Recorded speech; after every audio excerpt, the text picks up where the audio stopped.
सहारनपुर इलाके में जहरीली शराब से मरने वालों की तादाद लगातार बढ़ती जा रही है।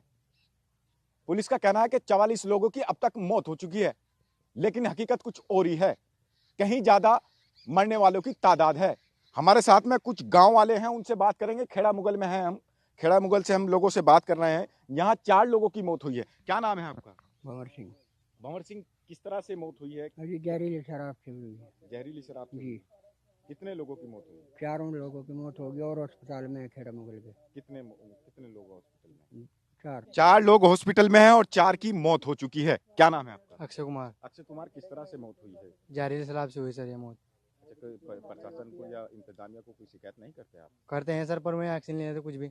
आप बताएं किस तरह से लोगों की मौत हुई है? 4 लोगों की मौत हो गई है, किस तरह से मौत हुई? मेरा नाम जोगध्यान सिंह है और हमारे यहाँ जहरीली शराब पीने से 4 लोगों की मौत हो चुकी है और 4 एडमिट है।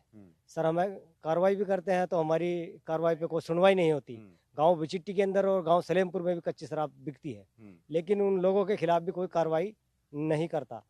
क्या माहौल है आज खेड़ा मुगल का? यहाँ दर्द नहीं है, माहौल है, बहुत गम का माहौल है। लोग बहुत ही ज्यादा भयभीत और परेशान है यहाँ के लोग। जिला इंतजामिया अगर शिकायत भी करते हैं तो कोई मतलब एक्शन में नहीं आता है, गांव वाले का ये कहना है। लेकिन हम आपको दिखला दें 4 लोगों की मौत, कितनी दर्दनीय मौत हुई है। और यहाँ चिताएं बनाई जा रही हैं। 4 लोगों की, लगातार 4 लोगों की चिताएं बनाई जा रही हैं। यहाँ तैयारियां चल रही हैं, जो लोगों को यहाँ लाया जाएगा, जो लोग मरे हैं जहरीली शराब से, और यहाँ लोगों को लाकर फूका जाएगा।